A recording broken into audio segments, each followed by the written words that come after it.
নাম না করে বিজেপি রাজ্য সভাপতি সুকান্ত মজুমদারকে হাফ সভাপতি বলে কটাক্ষ করলেন বিজেপির প্রবীণ নেতা তথাগত রায়। এক বিস্ফোরক মন্তব্য তিনি করেন এবং তিনি এটাও জানান যে তৃণমূল কংগ্রেস বিজেপির মধ্যে যে সেটিং তত্ত্ব বারবার করে উঠে আসছে, সিপিআইএম এবং কংগ্রেস সহ অন্যান্য বিরোধী দল, রাজনৈতিক দল এবং সাধারণ মানুষ যারা বারবার করে এই বিজেপি এবং তৃণমূলের মধ্যে সেটিংয়ের কথা বলছেন, সেই সেটিংয়ের যে তত্ত্ব বা তাদের যে দাবি অত্যন্ত জোরালো। কারণ 10 মাসও বাকি নেই বিধানসভা নির্বাচন, আর তার আগে এখনও পর্যন্ত বিজেপি একজন ফুল টাইম সভাপতি তারা নির্বাচিত করতে পারেনি, যার নির্দেশে গোটা বিজেপি ব্রিগেড কর্মী সমর্থকরা ঝাঁপিয়ে পড়বে এমন একজন নেতা, এমন একজন লিডার, এখন দক্ষ সংগঠক এখনও বিজেপি তৈরি করতে পারেনি বা তারা নির্বাচিত করতে পারেনি।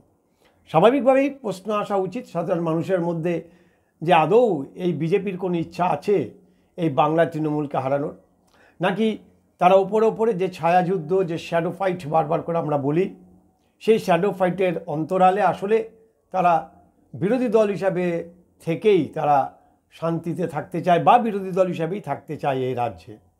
যদি এই মনোভাব পোষণ করে তাহলে কিন্তু বিজেপির আগামী দিনে কর্মী সমর্থক পাওয়া যাবে কিনা বা থাকবে কিনা সেটা নিয়ে একটা বড় প্রশ্নচিহ্ন উঠে আসছে।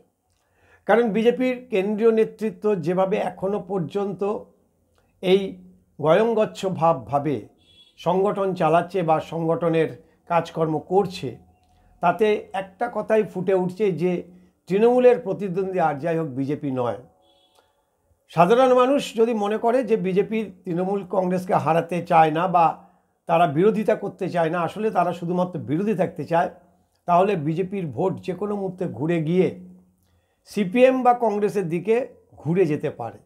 এটা রাজনৈতিক যারা বিশেষজ্ঞ তারা মনে করছে। আমরাও সাধারণ মানুষের সাথে কথা বলেছি, তারাও বলছেন যে তৃণমূলের ওপরে সাধারণ মানুষ বা মুসলিম সম্প্রদায়ের একটা বড় অংশ ক্ষুব্ধ, কিন্তু তারা নিজেদের নিরাপত্তা এবং নিজের যে জাতি তার নিরাপত্তার স্বার্থে তৃণমূল কংগ্রেসকে তারা ভোট দিয়ে চলেছে। আর ঠিক এখান থেকেই বিজেপি মুসলিম তো বটেই, এমনকি সাধারণ মানুষের যে ভরসা, যে বিশ্বাস বা আস্থা, সেটা অর্জন করতে বারবার করে ব্যর্থ হচ্ছে। যদিও বিজেপির ভোট পার্সেন্টেজ 2021 এবং 2024 লোকসভা এবং বিধানসভার নির্বাচনের নিরিখে যথেষ্ট ভালো বলেই মনে করছে, কিন্তু তা সত্ত্বেও তৃণমূল কংগ্রেসের সঙ্গে প্রায় 7 থেকে 8% তাদের মধ্যে ফারাক রয়ে গেছে। যেভাবে বিজেপি সংগঠন পশ্চিমবঙ্গের বুকে চলছে, বঙ্গ বিজেপি চলছে, তাতে এই 7-8% যে ফারাক, সেই ফারাক কমাতো দূর, হয়তো বেড়েও যেতে পারে। সেক্ষেত্রে বিজেপির যে আসন সংখ্যা সেটা অস্বাভাবিকভাবে কমে যেতে পারে, এরকমটা মনে করা হচ্ছে।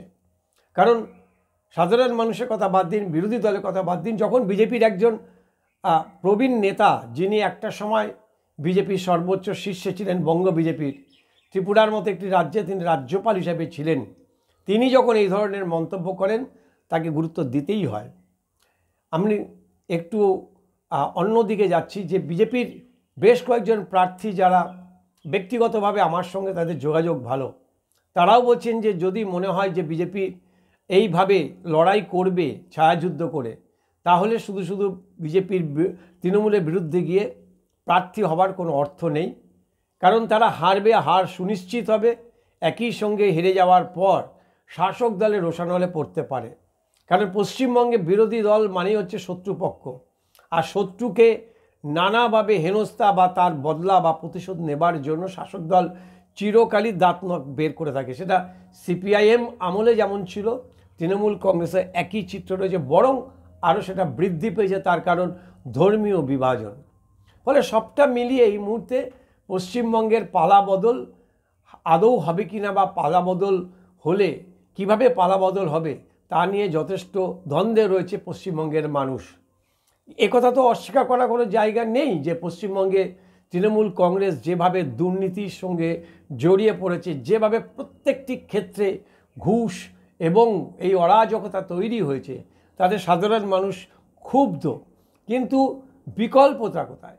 বিরোধিতা তো আছেই, তৃণমূলের বিরোধী দল বা তৃণমূলের বিরোধিতা করার জন্য মানুষ হয়তো তারা নেপথ্যে রয়েছে, কিন্তু তারা তো ভাবছেন যে এখানে তাহলে তৃণমূলের বিকল্পটা কোন দল? এখনও পর্যন্ত কোনো রাজনৈতিক দল সেই আস্থা অর্জন করতে পারেননি।